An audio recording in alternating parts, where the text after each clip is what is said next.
તો બોડેલી તાલુકાના ખેડૂતો માટે પડતા પર પાટું જેવી સ્થિતિ સર્જાઈ છે। કુદરતી આફતો વચ્ચે હવે માનવ સર્જિત છેતરપિંડીએ ખેડૂતોની કમર તોડી નાખી છે। મોરખલા અને કુંડી ઊંચા કમલ ગામના ખેડૂતોનો આક્ષેપ છે કે તેમને નકલી અથવા ગુણવત્તાવિહીન મગનું બિયારણ પધરાવી દેવામાં આવ્યું છે। ખેતરમાં 2 મહિના બાદ પણ મગના છોડ પર સિંગો જોવા મળતી નથી, જ્યારે બીજી કંપનીના બિયારણમાં સારો પાક ઉતર્યો છે। આ અંગે જ્યારે ખેડૂતોએ વેપારીને રજૂઆત કરી ત્યારે સહાનુભૂતિને બદલે ઉદ્ધત જવાબો મળ્યા છે। મોંઘા ભાવના ખાતર અને મહેનત એડે જતા હવે જગતનો તાત દેવાના ડુંગર નીચે દબાયો છે। પીડિત ખેડૂતો હવે તંત્ર પાસે નકલી બિયારણ વેચતા તત્વો સામે કડક તપાસ અને વળતરની માંગ કરી રહ્યા છે। માર્ચ મહિનાની અંદર મગ વાવવા માટે બી લાવ્યો। એ બિયારણ મોરખલા ગામમાંથી કૃષ્ણા ટ્રેડર્સમાંથી હું 27 થેલી લાવ્યો હતો। એક થેલીના 280 રૂપિયા ભાવ પ્રમાણેની એક થેલી પ્રિન્ટેડ હતી।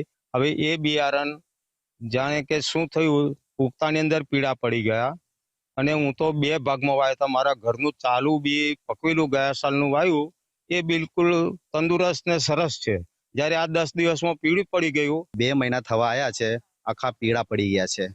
અને જે કૃષ્ણા ટ્રેડર્સમાં અમે જઈને દુકાનદાર જોડે વાત કરી કે ભાઈ અમને ખર્ચો કે વળતર આપો, કારણ કે તમારા મગ ફેલ થઈ ગયા છે, બિયારણ તમારું ફેલ થઈ ગયું છે।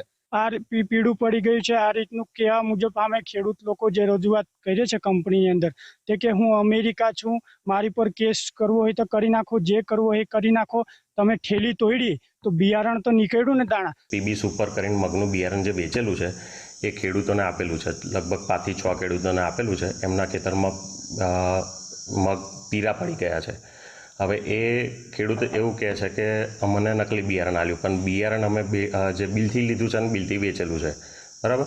હવે એમાં એવું હોઈ શકે કે બિયારણ યલો મોઝેક ટોલરન્સ ના હોય, સીડ વીક હોય અને એના લીધે વાયરસ આવી શકે। જે ખેડૂતે મને ફોટા મોકલ્યા એ ફોટા બી મેં મોકલી આપ્યા છે અને એમની જોડે મારે વાત થઈ। કંપનીમાં વાત મારે નહીં થઈ, કારણ કે મારા કોન્ટેક્ટમાં કંપની નથી એટલે એના લીધે, એટલે મેં ડિસ્ટ્રીબ્યુટર જોડે કોન્ટેક્ટ કરેલો છે અને એને ઉપર વાત કરેલી છે। છોટાઉદેપુર જિલ્લાના બોડેલી તાલુકાના તોતરમાતા ગામના ખેડૂતોને મગનું નકલી બિયારણ મળ્યું હોવાનો આક્ષેપ કરવામાં આવી રહ્યો છે।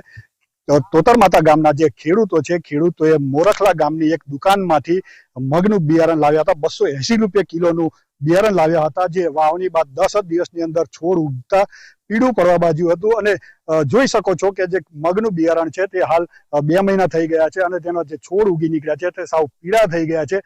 બીજી બાજુ જે ખેડૂતે પોતાના ઘરના જે મગ છે તે મગની વાવણી કરી હતી, તેની પણ સાથે સાથે એક સરખી ટ્રીટમેન્ટ કરી છે, એક સરખું ખાતર પાણી આપ્યું છે અને તે બિયારણ 60 રૂપિયા કિલોનું હતું અને જે ઉગી નીકળ્યું છે તે સારી રીતે ઉગી નીકળ્યું છે અને તેને લઈ ખેડૂતોને છેતરપિંડી કરી હોવાનો આક્ષેપ લગાવી રહ્યા છે। ત્યારે વહીવટી તંત્ર જે ખેડૂતોને નકલી બિયારણ પધરાવવામાં આવી રહ્યું છે તે તરફ પગલાં ભરે તેવી ખેડૂતો માંગ કરી રહ્યા છે। અમિત પટેલ, સંદેશ ન્યૂઝ, છોટાઉદેપુર।